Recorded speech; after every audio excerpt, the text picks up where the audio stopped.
Aw bisimila Cherifla studio fɔlɔ kɔnɔna na Moribabugukaw fɛ yen nɔ an balima bamanankan mɛnnaw Mali kɔnɔ ani Mali kɔ kan an ka foli ni waleɲumandɔn bɛ ɲɛsin aw ma ni waati kɛrɛnkɛrɛnnen b'a sɔrɔ aw minnu matarafalen bɛ aw ka jabaraniw kɔrɔ yasa a bɛ se ka faamuyaliba sɔrɔ TV Cherifla bamanankan kunnafoniw na minnu bɛna ɲɛfɔli kɛ aw ye Mali kunkan ani diɲɛ fan wɛrɛ kunkannaw la an b'aw ladɔnniya k'a fɔ n ko nin y'o kuma selen bakuruba kunnafoniw na baɲumankɛ jɛkulu min bɛ an ka jamana kɔnɔna na n'an b'a wele ko Association de développement des femmes pour un Mali inclusif bakuruba la ADFIM ka sanga ni musolakaw tɔgɔladon kɛrɛnkɛrɛnnen n'o ye 8 mars ye u ye barodala sigi dɔ sigi min kɛra u fɛ sibirido marsi kalo tile 14 centre olympa africa la Banangabugukaw fɛ yen nɔ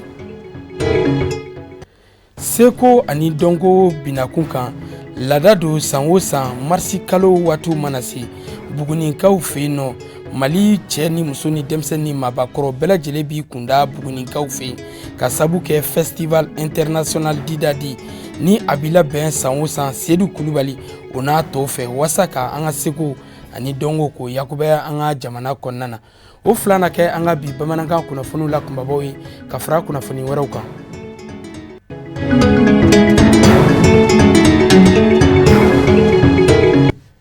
An bɛ aw fo aw ka matarafali ka ɲɛsin Cherifla jabaraniso ma an da sera ma bakuruba kunnafoniw kɔnɔna na baɲumankɛ jɛkulu min sigilen bɛ an ka jamana kɔnɔ n'an b'a wele ko Association de développement des femmes pour un Mali inclusif bakuruba la ADFIM ka sanga ni musolakaw tɔgɔladon kɛrɛnkɛrɛnnen n'o ye 8 mars ye u ye barodala sigi dɔ sigi sen kan min kɛra sibiridon marsi kalo tile 14 san 2020 a kɛra Banangabugukaw fɛ yen nɔ u k'a lajɛ soba kɔnɔna na n'o ye centre olympa africa ye maaba caman yera kɛnɛ kɔnɔna na ka fara an balaka ninnu kan wasa ka i da don dakun min taara ɲinan Mali ɲɛmaw fɛ n'o de ye ka dɛmɛ kɛ ka ɲɛsin an ka golomatiri tabaw ma an ka ɲinikɛla minnu kɛra a baara seereya Cherifla jabaraniso tɔgɔla Kafinɛ Bacili a n'a ka jatala Mohamed Traoré. Nin baroda sigi kɛnɛ ni hakili falen kɛnɛ min sigira sen kan a bɛ don musow tɔgɔladon kɛrɛnkɛrɛnnen ɲaɲali de kadira kɔnɔ 8 mars journée internationale des droits des femmes hakilina ɲuman in bɔra musow ka ɲɛta tɔn dɔ la ko ONG Association de développement des femmes pour un Mali inclusif ADFIM u ka nin kɛnɛ in sigili laɲini ye fɛn min ye ka se ka musolakaw ani sifinlakaw su ka kɛ an ka finitigilakaw kɔkɔrɔma doni kan an lakanaba minnu ni u cɛ sirilen bɛ dugudenw ani u bolofɛnw ka lakana la k'u dɛmɛ ɲɔgɔnya k'u kɔkɔrɔma don u ka baaraw laɲini bɛ se ka sɔrɔ. N'o ye Ibrahima Diallo ye ale bɛ lakanali de kɛ la ale tun ye commissaire principal ya lakanalikɛlaw ka ɲɛmɔgɔba dɔ de don donc an y'ale wele ka na pour que a ka na ɲɛfɔ mɔgɔw ye lakanali nin a tɛ dan dɔrɔn ko don ni dɔ kɛlɛla o taara polisi min ye suyɛnni kɛ o taara polisi a k'a ɲɛfɔ mɔgɔw ye k'a fɔ lakanani bɛ kɛ yɔrɔ bɛɛ la hali furakɛli yɔrɔ la lakanani bɛ kɛ lakanani a tɛ lakananibaga ninnu minnu bɛ tenue don a t'olu dɔrɔn olu dɔrɔn tɛ a bɛ fɛ k'a fɔ ko population bɛɛ an malidenw bɛɛ cɛ fara muso fara i kalanna i ma kalan n'i kɔni ye muso de ye i ye den de ye denmisɛnnin de ye e bɛ se k'i sen don lakanali la. Jamana kɔnɔden bɛɛ lajɛlen kɛrɛnkɛrɛnnenya la musolakaw ni sifinnakaw bɛɛ ka kan k'i nɔ bila ka dɛmɛ ɲɔgɔnya lase an ka finitigilakaw ma o de kama ADFIM tɔn ye nin conférence débat in sigi sen kan k'a dakun ɲɛnamaya Mali musow ni sifinnakaw an ka jɛ k'an bolo fara ɲɔgɔn kan k'an lakanabagaw bɛɛ lajɛlen jukɔrɔma don don u ka su fara ni tile wuli ka jɔ kan k'an timinanja u dɛmɛ ɲɔgɔnyali la an seko ni an damayira bɛɛ lajɛlen na. Minnu bɛ si ɲɛna ka tile ɲɛna pour que an ka se k'an daga sunɔgɔ an ka bi thème ye ka olu dɛmɛ minnu bɛ Bamako alentour la minnu bɛ burusi kɔnɔ o muso ni denmisɛnninw bɛɛ an k'an bolo di ɲɔgɔn ma comme an ka sigili b'a jira cogo min sanfɛ an k'an bolo di ɲɔgɔn ma an ka se ka an ka lakananikɛlaw n'o ye faamaw ye les forces armées maliennes n'o ye Mali tenutigiw ye olu minnu bɛ kungo si ɲɛna ka anw dɛmɛ pour que an ka se ka anw dɛmɛ an ka se ka yala an fɛrɛ ma an kana siran ka se ka an ni lakana an ka ɲɔgɔn dɛmɛ an k'u dɛmɛ ka se ka an ni lakana u bɛ dɛmɛ cogo di o ye de n'an ye fɛn fɛn mɛn an ka boli ka n'a f'u ye ko muso de bɛ wuli bɛɛ ɲɛ so kɔnɔ muso de bɛ da bɛɛ kɔfɛ so kɔnɔ muso de ye dugu tulo ani dugu sen a n'a ɲɛ o de ye muso a n'a da donc an denw olu fɛnɛ bɛna kuma fɔ anw de kɔrɔ den tulo kɔnɔna y'a bari ta ye n'o ye tiɲɛ ye an b'a fɔ hali bi an ka jilaja an k'an ka tenutigiw an k'u dɛmɛ togo mina u fana bɛ se ka an fana dɛmɛ ka an ni la kana o ye togo jumɛn n'an ye kibaruya minnu mɛn an kana jɔ kibaruya n'i y'a mɛn ko groupe dɔ bɛ yan fɛ nin tigi bɛ yan fɛ boli ka taa se dɔ ma i k'a fɔ. An b'aw ladɔnniya k'a fɔ ADEFIM ye ONG ye min ka baara laɲini bi ɲɛsin musow bɔ nɔgɔlali ma u ka se k'u yɛrɛ ta ani k'u ka hakɛw lapasa. Kɛnɛ in kɔnɔ sanga kelen taara k'o kɛ tasibila ye ka ɲɛsin an lakanabaw ma minnu tora Mali jamana kumabɔli la ani minnu yɛrɛ tora kɔkan kɛlɛyɔrɔ. Ka sanga ni wasade kalata yɛrɛmankutu baaraw bolodali an ka jamana kɔnɔna na o kadara kɔnɔ Bamakɔ sigida sabanan ale kɛlen bɛ bunahadamadenw ta yɔrɔ ye maa min kɛlen bɛ k'i kanbɔ ye n'ale ye Bamakɔ kurakaden n'o ye Fanta Sori Dumɛ ni bɛɛ lajɛlen b'a la kodɔn i na la a ye a ka yɛrɛmankutu baaraw nundonni kɛ ka sanga ni mouvement yɛrɛ ko o maaw ka dɛmɛ tali ka ɲɛsin a ma ka wele bila a kanubaw a n'a lafasabaw ma bɛɛ lajɛlen ka bɔ ka taa kalo tile 29 ka taa kala ta ye wasa a bɛ se ka Bamakɔ sigida sabanan ɲɛmaya sɔrɔ cogo min na o kadara kɔnɔna na maaba caman bɔra sigida sabanan fan bɛɛ lajɛlen fɛ ka na ɲɔgɔn sɔrɔ kɛnɛ kɔnɔ an ka ɲininikɛla Kafunɛ Bacili ka sɔrɔlen don. Bɛɛ lajɛlen kelen ka wote nɔba bɛɛ yɛlɛma doni na sigida kɔnɔ wa o yɛlɛma ko ɲuman sigida sabanan ka ɲɛta siraw bɔli la o de ye Fanta Sori Dumbiya ka kuntilenna ni laɲini ye ni bɛɛ lajɛlen ko a ma ina ŋaniya ɲumanya min b'a la ka ɲɛsin a ka sigida ma o de y'a bila k'i kanbɔ wasadenya nɔfɛ Bamakɔ sigida sabanan kɔnɔ o de hukumu kɔnɔ kɛnɛ sigira sen kan Fanta Sori Dumbiya fɛ walasa ka se ka yɛrɛmankutu baaraw nun dun ka wele bila Bamakɔ sigida sabanan ka denw ma ka fara ɲɔgɔn kan ka se ka na a sara u la kɛnɛ sigira sen kan Bamakɔ kura ɲɔgɔn kunbɛ kɛnɛba kan musoba caman nana wele jaabi ka fara sifinlakaw kan ka se ka na fanga ɲinitɔn yɛrɛ ko musobɔ kɔkɔrɔma dun. Fanta Sori Dumbiya n'u ko a ma ko ina hɔrɔn don laadiri don i y'a faamuya dɛ dugawuden ni barikaden o ye ina ye sinon ne yɛrɛ min filɛ ne bɛ fɔ Jalakɔrɔji mais n'i ye n selen ye yan ina kungo la a ka hɔrɔnya o de n sa kɛnɛ kan commune 3 maaw ne b'a ɲini u fɛ n'u b'a fɛ changement commune 3 kɔnɔ u ye dɔ kɛ sɛgɛ la sa dɛ n'u b'a fɛ ka changement sɔrɔ commune 3 kɔnɔ u ka Fanta Sori Dumbiya ta. Fanga ɲinitɔn yɛrɛ ko maa ɲɛmaw a fɛn fɛn kun bɛ kɛnɛ kɔnɔ u ka kɔrɔfɔw la u bɛɛ lajɛlen seereya la musoba in ka faso kanu kan. Député ko ye sigida de ne sigida mɔgɔ yɛrɛ kɛ n'u yɛrɛ fɛ ka kɛ Ala fɛ ka k'u yɛrɛ fɛ n'u ye ina ta ye ina bɛ siminasi sɔrɔ tubabuw fɛ ka na denmisɛnninw bɔ tewuli la k'u dɛmɛ bololabaaraw la mun tɛ se ka kalan kɛ tugun a b'u dɛmɛ bololabaara mun bɛ se ka kalan kɛ a b'u dɛmɛ ka kalanko ɲɛnabɔ ni Ala sɔnna wa ni loi min fɔra fɛnɛ a bɛna fɔ commune 3 mɔgɔw ye n'u jɛra n'a ye a bɛ kɛ n'u ma jɛra a t'a bolo kɔrɔta a bɛ se ka bɔ k'a to yen parce que a tɛ se k'a bali parce que mɔgɔ kelen tɛ se ko la a bɛ se ka bɔ k'u to a la ka kɛ a bɛ k'a kɔ maa tɛna k'a ɲɛna. Waati sera sa an ka jɛn 400 ni 200 ani tew kɔ sisan an ka ɲɛsin mɔgɔw ma an ka dena bɛ mɔgɔw ka sigida la bon commune 3 la yan ne kɔni n bɛ candidat nin caman dɔn n t'a fɔ nin ka ɲi nin man ɲi mais Fanta Sori Dumbiya la candidat di yɛrɛko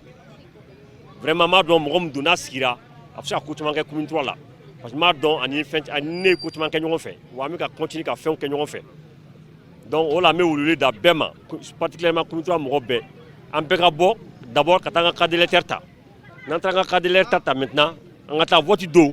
an ka taa voter yɛrɛko ye. Fanta Sori Dumbiya min y'a kanu ni ka segin ka na a wolodugu mɔdugu la waati jan sigilen kɔfɛ Faransi jamana kɔnɔ walasa ka se ka na nɔ bila a ka jamana kɔnɔ n'a ka sigida ɲɛta siraw waleyali laɲini minnu bɛ musobɔ in na walasa a ka se ka o sogow tiɲɛw dangɛnɛmaya a ye welewele da kɛ commune 3 kin 20 ni kɔ cɛ n'a muso ma ko bɛɛ lajɛlen ka kala ta a tɔgɔ la a bɛ se ka Mali jamana wasabulon kɔnɔna lasɔrɔ cogo min ka kɛ wasaden ye ka kɛ sigida in ɲɛ n'a tulo n'a da ye ka sigida lapasa sigidaden kelen-kelenna bɛɛ lajɛlen ka nafa kosɔn. Komi y'a kɛ ne ye présenté candidat la an bɛ kɔfɛ an ɲɛ bɛ ko minnu na ka kɛ a ye dusu don an kɔnɔ ka na k'an bɛna an présentant faso la parce que an bɛ mun ye u sigilen u t'a ye yan dusu donna an kɔnɔ parce que ɲɛ bɛ denmisɛnninw na u tɛ fosi la école kalan tɛ ka kɛ diplôme tigiw sigilen don u tɛ fosi la ne dun b'a dɔn n'an ma wuli ka ɲɔgɔn dɛmɛ mɔgɔ si tɛ yen k'anw dɛmɛ f'an yɛrɛ u bɛna ka na an nɛgɛ ka u b'a an bila ka taa yɔrɔ min na u tɛ se ka taa n'an ye yɔrɔ si la u bɛ n'u servir an ka sigidaw la ka taa k'an to u ka sira t'an na donc dusu de ye ne bila ka na n présenter ne b'a ɲini électeur bɛɛ lajɛlen fɛ ne ye muso de ye ne ye denbatigi de degun min bɛ musow kan n b'a dɔn ne yɛrɛ ye denbatigi ye an denw tɛ fosi la bɛɛ ka bɔ ka taa voter ne ye yɛrɛko ye an yɛrɛ bɛɛ de kunkanko don bɛɛ ka bɔ ka taa voter ne ye u k'u sigi u k'a lajɛ an bɛ jɛ ka baara kɛ ɲɔgɔn fɛ ne kelen tɛ dɛ an bɛɛ lajɛlen an b'a kɛ ɲɔgɔn fɛ n'Ala ni kira sɔnna ka k'u kuma ɲɛ ye ka k'u kuma da ye ka k'u kulo ye ka k'u ɲɛ ye n'Ala ni kira sɔnna ka Mali kunkanko kuma fɔ ani an ka commune 3 kunkanko kuma k'a fɔ. Fanta Sori Dumbuya ni bɛɛ lajɛlen ko a ma Ina a ka wasadenya ɲini ni yɛrɛmangutu baara nundoni kɛnɛ kan a ye welewele da kɛ tɔndenw ni kanuɲɔgɔnw bɛɛ lajɛlen yɔrɔ ko bɛɛ lajɛlen ka wuli ni ka t'i ka kalata sɛbɛn minɛ bawo ko carte d'électeur de ye u ka kɛlɛkɛmuru ye walasa u ka se ka ale suganti k'a bila wasabulon kɔnɔ wasadenya la yɛlɛmakura ɲuman ka se ka don sigida sabanan kɔnɔ welewele da kɛra ka ɲɛsin bɛɛ lajɛlen ma kokura ka bɛn ni karidon marsi kalo tile 29 ye n'o bi bɛn wasadensigi kalataw ma ko a b'a jigiya ka fɔ tɔndenw ni kanuɲɔgɔnw bɛɛ lajɛlen yɔrɔ k'a sugandili ka kɛ tako kelen u bolo. Baɲumankɛtɔn AMCC n'o ye Association Malienne pour la Concorde, l'éducation et la culture islamique n'a ɲɛma ye Cheikh Mohamed Makibaye a ye taama boloda min kɛra karido marsi kalo tile 15 sanba 2020 ka taa galama diminikaw fɛ yen min bɛ Kati mara kɔnɔna na o hukumu kɔnɔna na galama dimini cɛ ni muso ni denmisɛnnin ni maabakɔrɔ u bɛɛ lajɛlen bɔra ka Cheikh Mohamed Makiba a n'a nɔfɛmaw k'u bonya k'u bisimila bonya ni karama kɔnɔna na min bɛɛ lajɛlen kɛra an ka ɲinikɛla Usman Kan ka sharia kɔnɔna na. A Cheikh Mohamed Makiba ni ale Association Malienne pour la Concorde, l'éducation et la culture islamique AMCC o ɲɛmaaba ye a ye badenya taama bereta k'i kunda ngalamadimi kan ngalamadimi be donbla commune na Kati cercle kɔnɔna la a kɛra karido marsikalo tile 15 san 2020 a kunbɛra ngalamadimi kaw fɛ kosɛbɛ kulukuruni sijankɔrɔkaw bɛɛ lajɛlen bɔra ka Maki kunbɛ wa u y'u ka nisɔndiya yira ni a ka nali ye. Alhamdulillah ni hɛrɛ kɛnɛba in ka foli la anw ka sigidaw la anw ka ngalamadimi dugu kɔnɔ yan bi alimami a y'a dala ka don da k'a fɔ a yɛrɛ jɔlen filɛ kɛrɛfɛ a ko a bɛ Makiba alimami a b'a ka foli fɔ Makiba a n'a ka jamakulu mɔgɔba ninnu bɛɛ lajɛlen ye naba bɛɛ lajɛlen ye ko min ma u natɔ sɔrɔ o kana u tagatɔ sɔrɔ. Jugumankɛla ye ne b'a dɔn ne ka unité a tɛ digi Makiba la fila kan kelentigi don morikɛ ka kɔlɔsi a y'a mago ɲɛ a ye a ma kɛ kɔlɔsi dankana mɔri ye dɛ a kɛra jigitugu mɔri ye a y'a siɲɛ kelen cɛ ni muso jigitugu siɲɛmɔgɔ fɔ ne ko ne k'a fɔ musokɔrɔba tɔ ne ko k'a fɔ ka wale ɲuman dɔn a y'a kalankɛla ta k'a d'a ma a bɛ y'an kala seli sɔrɔw la k'an kala selijiw la hali ne yɛrɛ tɛ seliji ta cogo dɔ bari numu tɛ seliji ko cogo dɔ an bɛ o seliko la siɲɛ kɔrɔ ye. Foli belebele la se an ka seko n'o tɔgɔ Mohamed Makiba ne AMCC cɛden don IJIMA ɲɛmɔgɔ don an b'a fɔ kosɛbɛ a yɛrɛ ye ŋaniya min ta k'a fɔ k'a bɛna taama ka se ngalamadigi la yan a diyara an ye a bɛnna ma kosɛbɛ an b'a o waleɲumandɔn foli kɛ a ye ko ani ce a yɛrɛ Ala k'a sara a ye. Barow bolola fɛn min kan a ka nin taama in kɔnɔna la o ye gɛlɛya min bɛ dugudenw kan kɛrɛnkɛrɛnyala kalanko ta fanfɛla fɛ o ye a yira Maki la k'a fɔ ko u mago bɛ kalanyɔrɔ la n'o ye madrasaso ye ani u ka maakɔrɔbaw bɛ se ka kalan kɛ yɔrɔ mun na. Cheikh Mohamed Makiba a ye a seko kɛ u ye kalanyɔrɔ jɔli la wa a tilara ka layidu fana di u ma k'a fɔ don n'a nataw la a se ye fɛn fɛn ye silamɛya bɛ se ka ɲɛtaga sɔrɔ dugu in kɔnɔ cogo min na k'a bɛ o kɛ. O nana juru don dɛ kana dɔɔni zara u ka hɔrɔnya n'u ka diinɛ min y'an fɔ u ka juru la n teri ye maa ye n teri yɛrɛ kana kɛ wɛrɛ ye an ka bamanankan la a bɛ fɔ ko sɛgɛrɛ de siraba ninnu ye dugu ye minnu i yɛrɛ nana y'a ye ni Bamako cɛmancɛ yɛrɛ kilo 60 kilo 50 i bɛ s'a yɔrɔw la mais fɛn min minɔgɔ b'u la o ye diinɛ kanu b'u la diinɛ nege b'u la mais diinɛ baarakɛlaw ka kunda surunya o bɛ ka diinɛ to kɔfɛ nin yɔrɔ ninnu na maa kalannen minnu b'a yɔrɔw la u bɛ seko bɛɛ la diinɛ baara la diinɛ kanu b'a mɔgɔw la mais diinɛ moyen fɔlɔ o ye kalan ye yɛrɛ nana bi kabini an sigira fo ka taa wuli dugu cɛw musow alimamiw dugutigiw denmisɛnninw bɛɛ ko ko kalanyɔrɔ de donc fɛn min b'u ni kan o ye yɔrɔ dɔ ka sɔrɔ u denw bɛ se ka diinɛ kalan kɛ yɔrɔ min c'est n'i ko diinɛ ko kalanyɔrɔ de donc an bɛ fɛn o fɛn kɛ mawludu ziyaraw diinɛ baara o baara bɛ kɛ Bamako an fɛ u b'an kɛrɛfɛ a bɛɛ la an y'an ko filɛ waati o taa an y'u y'an ko fɛ o de la o dugu dama dɔ bi yan maraw kɔnɔ an n'u ka jɛ tɛ bi jɛw ye jɛkɔrɔw don an y'a kanu adamadenya ni hɔrɔnya ani silamɛya balimaya min b'a n'u cɛ an fana k'an sen da ko kana u ka dugu lajɛ ka na baro kɛ n'u ye k'a dɔn gɛlɛya minnu b'u ka diinɛ sira fɛ an bɛ se ka mun kɛ ɲɔgɔn fɛ walasa ka se k'o gɛlɛyaw wuli alimami minnu bɛ yan wajurukɛla minnu bɛ yan misiriwelela minnu bɛ yan diinɛ baarakɛla minnu bɛ yan muwalimu minnu bɛ yan ka se ka kuraji d'olu ma u ka diinɛ baara fana an ye u ye laɲini minnu kɛ an bɛ se ka min kɛ an k'o k'a la an se ko kɛra fitinin min an y'o kɛ ka na ko kɔni an ye moyen d'u ma u ye problème caman de fɔ wa a bɛ problème baw tɛ yɛrɛ ne silamɛw fanga fara ɲɔgɔn kan walahi an bɛ se ka ninnu dɛmɛ ni si dugu bɔ ye. Dugumɔgɔw nisɔndiyara kosɛbɛ u ye bonya masegin kɛ Maki ni a taama ɲɔgɔn ye. Hakili jiginna o yɔrɔ in yɛrɛ la kɛrɛnkɛrɛnyara Sijan kɔrɔ Maki de kɛra sababu ye ka madrasaso dɔ jɔ yen nɔ o madrasaso in o bɛ san 10 ani kɔ la ɲina. Masara Adama Magasuba ale ye banankɔrɔ min bɛ Nuga commune rurale la Nabi Kangaba cercle kɔnɔna na ale yo o dugutigi kura ye a ka sigili baaraw kɛra tɛnɛndo marsi kalo tile 16 san 2020 ka sanga ni u ka dugu maabaw ani ladalatigiw yɛrɛmarakafo ɲɛmaw ka fara politikimaw ani diinɛ ɲɛmaw u bɛɛ lajɛlen ani duguden minnu sigilen bɛ wɔrɔ wɛrɛ la u bɛɛ lajɛlen farala ɲɔgɔn kan nisɔndiya ni bonya ni karama kɔnɔna na ka na kɛ ni dugutigi sigili seerew ye an ka ɲinikɛla minnu tun b'u nɔfɛ o ye Samayira Sanogo a n'a ka jatala Musa Traore.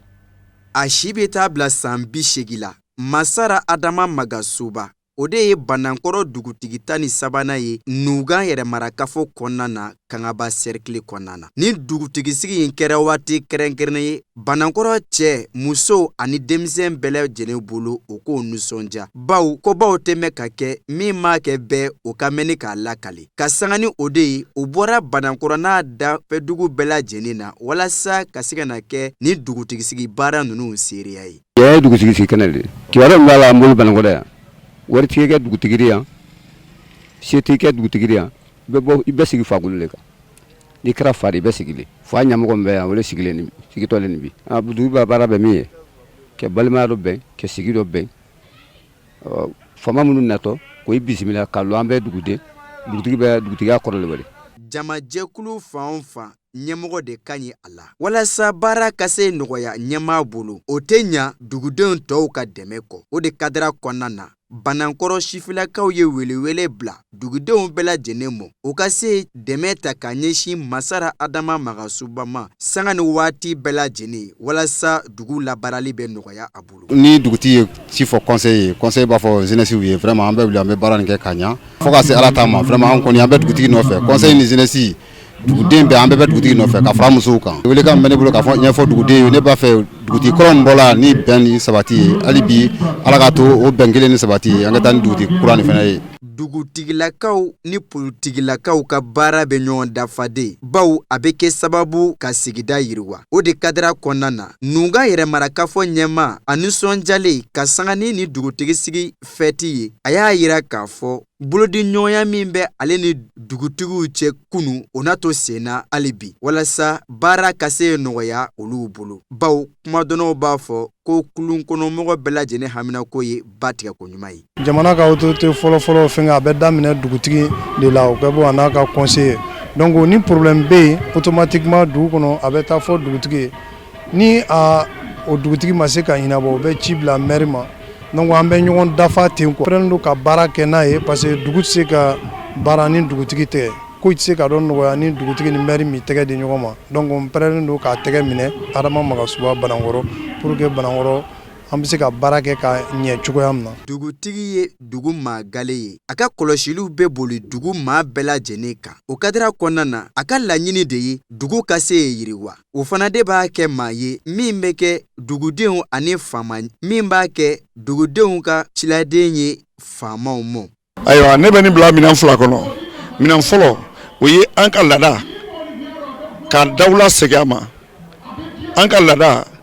ka bila minɛn kɔnɔ minɛn min n'a bɛ kɛ sababu di ka bɛn ni keleya ni ladamu ani lakana sabati an ka sigida la minɛn filanan o ye sariya siya fana la mɛrilakaw kɔmɔnanakaw bɛɛ jatigikɛ fɔlɔ ale de ye dugu kɔnɔ dunan fara dugulen kan bɛɛ ta fɔlɔ bɛ fɔ ale de ye n'ale ma se ka min ɲɛnabɔ o bɛ sɔrɔ ka yɛlɛ ka taa sariya bolofara t'o fɛ. dugu in tu tigɛra maningaw fɛ wa olu fana de ka ca a kɔnɔna na. Banankɔrɔ ni Bamako cɛ bɛ taa bila kilo 130 ɲɔgɔnna na. A bɛ Nunga yɛrɛ marakafo kɔnɔna na Kangaba cercle fɛ. Maningaw kɛrɛfɛ siyaw caman de bɛ dugu in kɔnɔna na. Sɛnɛ, jago ani sanu baara olu de ye baara ye minnu bɛ kɛ ka caya sigida kofɔlɔ in na. N'a ma ɲa k'a fɔ ko dugudenw bɔra ka fara Banankɔrɔ dafɛ dugu caman mɔgɔw kan walasa kana dugutigisi baara in seereya. Banankɔrɔ ladala foliw ma kɛ maa si negela ye. O kɛra sababu ka maaw bɛɛ lajɛlen nisɔndiya ni k'o sawa.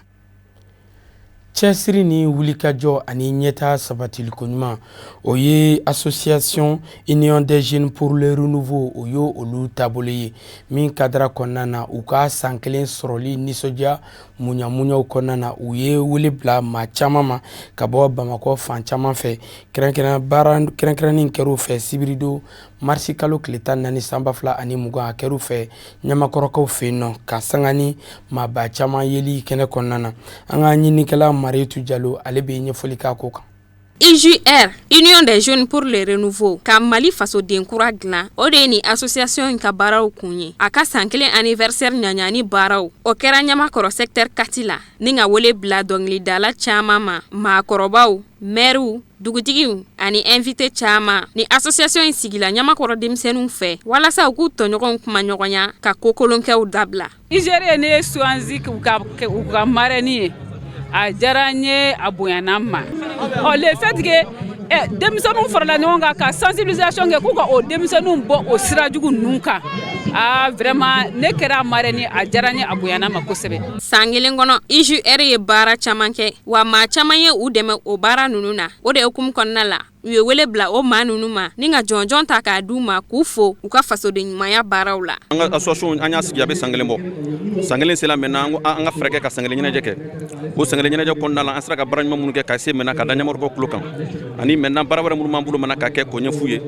Ani ka fɛɛrɛ kɛ maintenant maa minnu bɛ Ɲamakɔrɔ n'u ye Ɲamakɔrɔ jeunesse dɛmɛ n'u ye Ɲamakɔrɔ musow dɛmɛ ka se ka fɛɛrɛ kɛ ka jɔnjɔn d'u ma. Jɔnjɔn min bɛ yen nɔ mun b'u yamaruya k'a fɔ an ka association lakodɔn k'a fɔ u ye baara ɲuman k'u ka sigida kɔnɔna la u ye cɛsiri k'u ka sigida kɔnɔna la. An bɛ n'o trophée di ani attestation an ye baara in laɲini k'o de la. Association sigilen san kelen kɔnɔna la an fɔlɔla ka baara fɔlɔfɔlɔ min kɛ min yɛrɛ nisɔndiya o ye mun ye parce que ni association sigi kan lajɛ an ko munna denmisɛnninw ka falen an ko denmisɛnninw jogo ka falen denmisɛnninw jogo falen cogo di f'i ka se denmisɛnninw ma maintenant k'u la sensibiliser k'a f'u ye ko drogue ta man ɲi k'a f'u ye ko gulɔ min man ɲi k'a f'u ye ko joint min man ɲi k'a f'u ye k'u k'u ba bonya k'a f'u ye k'u k'u fa bonya an ye association sigi ni hakilina de ye o association sigila n'u hakilina ye maintenant an wulila ka se denmisɛnninw ma a quartier ka dɔgɔ a commune ka dɔgɔ a village fana ka dɔgɔ an ma se yɔrɔ minnu na ka se maintenant ka taa denmisɛnninw fara ɲɔgɔn kan ka se k'u la sensibiliser gulɔ kɔlɔlɔ ye mun ye ka se k'u la sensibiliser drogue kɔlɔlɔ ye mun ye ka se k'u la sensibiliser joint kɔlɔlɔ ye mun ye ka se k'u la sensibiliser ni min fa bonya k'i ba bonya ka jamana bonya a kɔlɔlɔ bɛ se ka kɛ mun ye an ye baara fɔlɔfɔlɔ min kɛ min y'an da nisɔndiya o y'o ye o baara kɛlen kɔnɔna la an sera sigida la an ye mɔgɔ min sɔrɔ mɔgɔ dɔw bɛ taa mɔgɔ 60 la mɔgɔ dɔw bɛ taa mɔgɔ 80 la an ye baara fɔlɔfɔlɔba min kɛ min y'an nisɔndiya an ka baara kɔnɔna la o ye nin ye parce que an ka tɔn sigi kun yɛrɛ ye nin ye denmisɛnninw jogo ka falen n'an bɔr'o la baara filanan min bɛ yen n'an y'o kɛ n'o y'an nisɔndiya o ye jumɛn ye an ye fɛɛrɛ kɛ maintenant ka denmisɛnninw k'a se maintenant an ka mobiliser misiri minnu bɛ k'olu ko misiri tapi minnu bɛ k'olu n'olu faralen don k'olu falen misiri tapi minnu bɛ minnu cɛnnu mɛna k'olu dilan ka misiri ko ka jɛ ka nɔgɔya parce que n'i ye jateminɛ kɛ i b'a sɔrɔ an ka denmisɛnninw o tɛ misiri ko dɔn an ka denmisɛnninw o tɛ diinɛ ko dɔn denmisɛnninw bɔda taga de ka d'u ye an ko an ka tɔn kɔnɔna la an ka fɛɛrɛ kɛ ka denmisɛnninw k'u la pousser ka taa mun ma ka taa ala ko ma parce que ni ko jogo ka fali ala ko b'a kɔnɔna la baara sabanan min bɛ yen n'an y'o kɛ n'o fana nisɔndiya ni ko denmisɛnninw ka kolonkolon kɛ dabila ka sigi ka baara kɛ i bɛ mun kɛ f'i ka fɛn dɔ de labɛn u ye o ɲɛnajɛ an ɲɛnajɛ jumɛn labɛn ni denmisɛnninw bɛ se ka ɲɔgɔn sɔrɔ kɔnɔna la o ye jumɛn ye o ye balontan ye an ye balontan dɔ organiser commune 6 ni commune 5 kɔnɔna la o waatinin kɔnɔna la denmisɛnninw bɛ manamana ko min kɛ u bɛ se k'olu bila ka taa balontan lajɛ o kɔnɔna la o hakili bɛ se ka dayɛlɛ ani bilasirali kuma min fɔ kɛnɛ kan u b'u hakili lafiya u b'u nisɔndiya an y'a se mɛnɛ k'u baaraw kɛ baara sabanan min fana bɛ yen n'an sera k'o kɛ mun na an ye projet ɲini mɛnɛ ka di dugu dɔw ma olu ka se ka dɔgɔtɔrɔso sɔrɔ a dɔgɔtɔrɔso minɛnw yɛrɛ an yɛrɛ ka tɔn kɔnɔna la wari min b'an bolo an y'o ta mɛnɛ k'o dɔgɔtɔrɔ minɛn k'o ɲini ka taa d'u ma o tigɛla ka bɔ yen mɛnɛ an tila ka fɛɛrɛ kɛ mɛnɛ ka ONG ɲini ONG bɛ se ka fɛɛrɛ kɛ mɛnɛ cogo min na ka dɔgɔtɔrɔso dɔ jugu dɔ ye an y'an sera k'o baaraw kɛ donc an sera ka baara koloba gɔlɔnw min kɛ mɛnɛ ni san kelen kɔnɔna na o ye nin ye torofediw kɛra an ka seko ani dɔnko tigilamɔgɔw kɛrɛnkɛrɛnnenya la minnu bɛ bɔ Ɲamakɔrɔ olu ye maaw nisɔndiya kosɛbɛ. Festival international didadi ni ɲinanta tun ye a tako 7 ni a hakilina ɲuman bɔra Seydou Kulubali la wasa seko ani dɔnko o bɛ se ka yakubaya an ka jamana kɔnɔna na cogo min na Buguni mara bɛ se ka lakodɔn Mali kɔnɔ ani diɲɛ fan wɛrɛw fɛ cogo min na ni festival belebele sigira ka hakilina ko o ye n'a denfajala tun bɛ Elhajo Bakari Tugola ani professeur Cɛmɔgɔ Sangari ka denbajala ko di Nina Wallet Intaluma ale min an ka ministri min ka baaraw ɲɛsinin bɛ tourisme olu sabatili ma an ka jamana kɔnɔna na maaba caman bɔra diɲɛ fan caman fɛ ka fara Mali fan bɛɛ lajɛlen fɛ ka ɲɔgɔn sɔrɔ Buguni kalo tile 12 ka taa bila kalo tile 15 la san 2020 seko ani dɔnko o bɛ se ka yakubaya cogo min na an ka ɲinikɛla minnu tun b'u nɔfɛ an ka jɛ k'u ka sɔrɔlo ɲamada ko dugubila ka fisa ni ladala wuli ye o waleya in faamuyana kosɛbɛ festival international didadi labɛnbagaw fɛ n'a ɲɛma ye Seydou Kulibali ye lada don san o san u bɛ wele bila maliden cɛman ni musoman ma kɛrɛnkɛrɛnnenya an ka seko ni dɔnko o matarafabaw u bɛɛ lajɛlen bi ɲɔgɔn sɔrɔ Buguni ɲina festival y'a fɔ cogo min na ɲina y'an ka festival ni tako 7 ye tako 7 in a tako 2 de an yɛrɛ ka site kan n'o ye festival yɛrɛ site ye an y'a daminɛ salon ɲina an ma an sigiyɔrɔma 2nan la ni mɔgɔ min tun bɛ salon a b'a dɔn k'a fɔ an ye baara caman kɛ baara minnu fɔlɔ u tun tɛ yen nɔ o baaraw u bɛ ye an ye ɲinanta fana an y'a ta ka a bila minɛn kɔnɔ minɛn min ye culture nafa ye an ka jamana kɔnɔ parce que an yɛrɛ y'a ye k'a fɔ gɛlɛya caman b'an ka jamana kan bi dɔwɛrɛ tɛ an ka culture labilali o de kɔlɔlɔw b'an kan n'an dun m'an ba don an ka culture la an bɛ min wele culture seko ani dɔnko n'an ma an ba d'u la olu minnu y'an ka jamana in sigi depuis san ba yirika an ka jamana kun ka di sigi ka fɔ bɛ yen dunan ko t'a la finmani jɛman ko t'a la mais bibi in na dɔw bɛ kana ni miiriya wɛrɛ ye ka furan de don anw ni ɲɔgɔn cɛ o furan bɛ donna an ni ɲɔgɔn cɛ o gɛlɛya tɛ dɔwɛrɛ ye parce que an bɛ ka da fɛn wɛrɛw la ka tɛmɛ an ka taabolow kan san o san belebele bi fara ni ɲɔgɔn kunbɛnba in n'a bi don an ka seko ni dɔnko hukumu kɔnɔna na a ɲangan kan ka sabu kɛ ko labɛnbagaw ka cɛsiri n'u ka wulikajɔ ye ka ko kuraw caman ka olu don a kɔnɔna na ɲinan yɛlɛma dɔw kɛla an ka festival la n'o ye kulunboliw ye ka sira wɛrɛ don u kɔrɔ an ye kulunboli daminɛ salon anw tɛ kulunboli dɔn mais Buguni yan siya bɛɛ de b'an fɛ yan bozo minnu b'an fɛ yan n'u bɛ jiko kalama olu de nan bɛ ka an fana an n'olu ye jɛ ka fɔ kɛ k'an ka kulunboli kɛ bugunikaw ka faamuyali k'a la mais an yɛrɛ nana ye san o san a bɛ ka diya bugunikaw ye ka taa fɛ an fana ka jate la san nataw la an bɛ kulunbolilaw dɛmɛ an ka sigi ka fɔ kɛ ka ɲɔgɔn boloma dɛmɛ ka kulu ɲɛnamaw ɲini pour que vraiment o fana ka kɛ an ka festival ni taabolo dɔ ye mɔgɔw bɛ se ka min sɛgɛrɛ kosɛbɛ ɲinanta n'o tun y'a ta ko 7nan ye a baaraw sen fɛ ka wuli ka t'i ɲɛ da an ka ladalafɛnkɔrɔw kan o ni kulunbolu n'a ɲɔgɔnna wɛrɛw olu caman kɛra ka ɲinan kulun k'a sɛbɛkɔrɔ yakubaya vraiment an nana ni festival na en tant que sponsor officiel vraiment a nimisa t'an na parce que y'a an ye activité caman mɛnɛ an ye fɛn caman ye vraiment culture yɛrɛ bɛ ka développer cogo min surtout didadi o bɛ ka développer vraiment a ye mɔgɔw fara ɲɔgɔn kan sanni feere sugu don mɔgɔw ye ɲɔgɔn dɔn produit dɔnna vraiment fɛn ɲɛnaman don Buguni ye ne wele a diyara n ye a bonya vraiment t'a dɔn n bɛ min fɔ bugunikaw ye kanu ye min fɔ a ma jifa donc n bɛ bugunikaw remercier an b'a ɲini san o san a ka diya ni nin ye san o san fana u k'an lamɛn an ka jaabi o de kun ka di ne hakili jiginna an bɛ aw ladɔnniya k'a fɔ ko festival international didadi ni a baaraw bɛɛ lajɛlen kuncɛra nisɔndiya ni bonya ni karama kɔnɔna na waati kɛrɛnkɛrɛnnen don an ka seko ni dɔnko tigilamaw ka bɔ Mali kɔnɔ ani Mali kɔkan u bɛɛ lajɛlen bi ɲɔgɔn sɔrɔ tile 4 kɔnɔ ka se ka baaraw boloda ɲɔgɔn fɛ ka hakiliw falen falen ka bilasiraliw ni ladiliw kɛ ka ɲɛsin jamana basigili ani jamana seko ni dɔnko yiriwali ma Seydou Kulibali ale kalekan don ko Buguni mara a na kɛ wɔrɔ ye san o san maliden bɛɛ lajɛlen n'a ɲini ka t'i ɲɛ da wɔrɔ min kan ka sabu kɛ festival didadi international ye Koko Dambele Abib Koite Keji ani Azaya ka bɔ Laginɛ Conakry olu n'u ɲɔgɔnna wɛrɛw caman kɛra ka nin kulonba in yakubaya festival kɛbagaw bolo o b'an sɛsɛn ka taa farafina ani diɲɛ fan wɛrɛ kibaruyaw la min bɛ lase aw ma kafinɛ bacili fɛ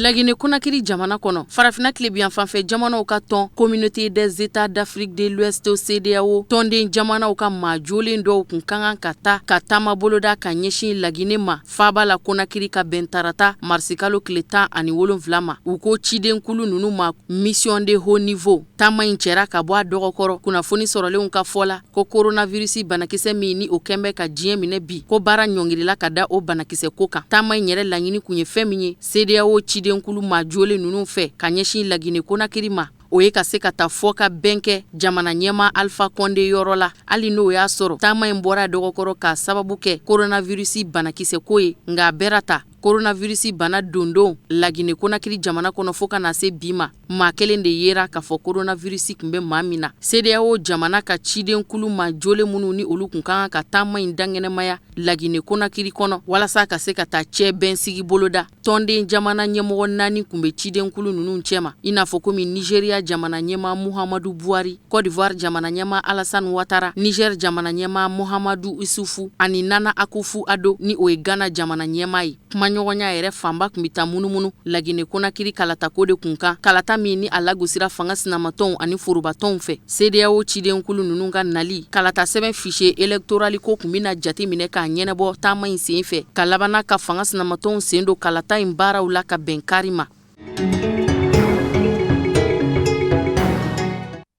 Niger jamana kɔnɔ a bɛ taa se fo Boko Haram banbaganci mɔgɔ maa 50 hakɛ ma minnu fagara Niger kɛlɛbolo fɛ marsikalo tile 15 su ka dugu jɛ a tile 16 la Tumur dugu kɔnɔ ka taa ni Niger woroduguyanfan in ka digi tilebi kan banbaganci mɔgɔ Boko Haram ani kɛlɛbolo karilen ɲɔgɔn na kunnafoniya dara Niger jamana gouvernement fɛ ka bɛn tɛnɛndon marsikalo tile 16 su ma Boko Haram banbaganci mɔgɔ maa 50 ni kɔ minnu ni olu sera ka silatunu kɛlɛbolo fɛ u kun kɛnbɛ ka wulikajɔ de boloda ka ɲɛsin Niger sorasiya dagayɔrɔ ma Tumur dugu kɔnɔ Difa marabolo la a bɛra ta u ka wulikajɔ in ma se ka siraba sɔrɔ ka sababu kɛ Niger sorasiya ka cɛsiri baaraw ye hali n'o y'a sɔrɔ sorasiya ka fan fɛ ni maa kelen jogina a bɛra ta jugulamɔgɔw ka fan fɛ Boko Haram banbaganci mɔgɔ 50 sera ka faga.